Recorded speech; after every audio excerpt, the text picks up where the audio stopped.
आपने महसूस किया होगा कि जो लोग अच्छे कर्म करते हैं वे परेशान रहते हैं, वहीं जो बुरे कर्म करते हैं वे खुशी से जीवन जीते हैं।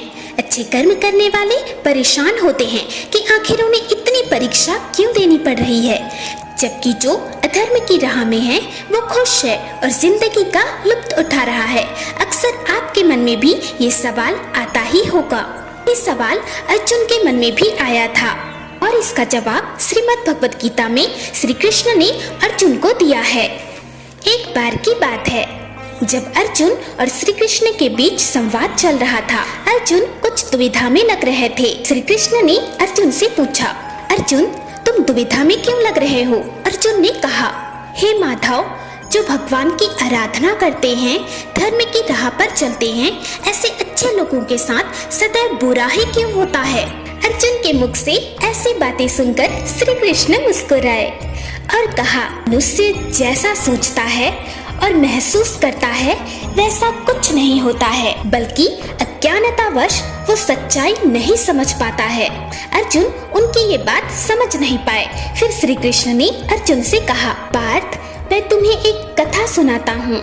उसे सुनकर तुम समझ जाओगे कि हर प्राणी को उसके कर्म के हिसाब से ही फल मिलता है।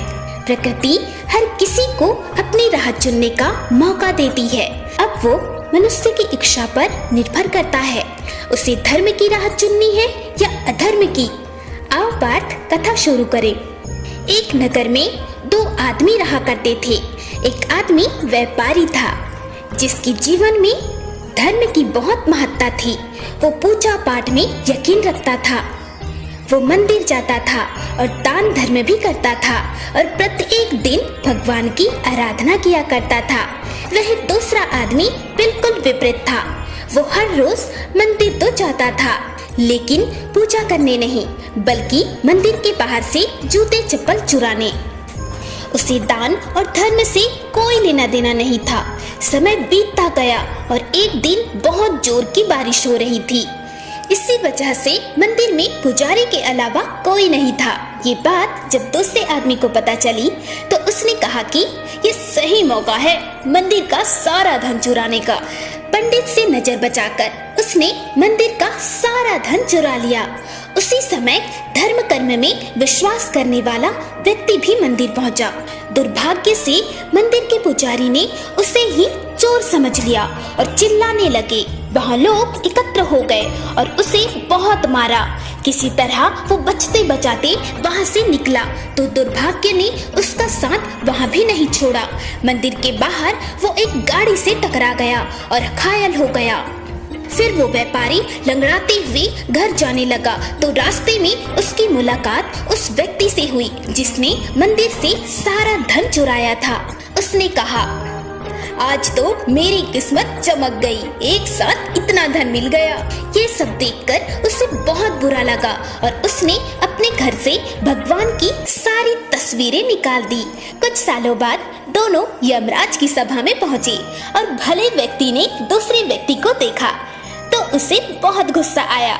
उसने क्रोधित होकर यमराज से पूछ ही लिया, मैं तो हमेशा अच्छे कर्म करता था, दान में विश्वास रखता था, उसके बदले जीवन भर मुझे अपमान और दर्द ही मिला और इस व्यक्ति को नोटों से भरी पोटली, आखिर ऐसा भेदभाव क्यों? इस पर यमराज ने कहा, पुत्र, तुम गलत समझ रहे हो। जिस दिन तुम्हारी गाड़ी से टक्कर हुई थी वो दिन तुम्हारे जीवन का आखिरी दिन था, परंतु तुम्हारे अच्छे कर्मों की वजह से तुम्हारी मौत सिर्फ एक छोटी सी चोट में बदल गई। तुम इस दुष्ट व्यक्ति के बारे में जानना चाहते हो? दरअसल इसके भाग्य में राजयोग था, मगर इसके कुकर्मों और अधर्म की वजह से वो सिर्फ एक छोटी सी धन की पोटली में बदल गया। कथा सुनाने के बाद श्री कृष्ण अर्जुन से कहते हैं, हे पार्थ, क्या अब तुम्हें तुम्हारे सवाल का जवाब मिल गया? ऐसा सोचना कि भगवान तुम्हारे कर्मों को नजरअंदाज कर रहे हैं, ये बिल्कुल भी सत्य नहीं है। भगवान हमें कब, क्या, किस रूप में दे रहा है मनुष्य को समझ में नहीं आता है, मगर आप अच्छे कर्म करते रहें तो भगवान की कृपा हमेशा बनी रहती है। इसलिए अपने अच्छे कर्मों को बदलना नहीं चाहिए, क्योंकि उसका फल हमें इसी जीवन में मिलता है। इसलिए मनुष्य को सदैव अच्छे कर्म करते रहना चाहिए, क्योंकि श्री कृष्ण ने गीता में भी बताया है कि किसी के द्वारा किया गया कर्म व्यर्थ नहीं जाता है, चाहे वो अच्छा हो या फिर बुरा। दोस्तों, हम आशा करते हैं कि इस छोटी सी कथा के माध्यम से आपको अपने सवाल का जवाब मिल गया होगा।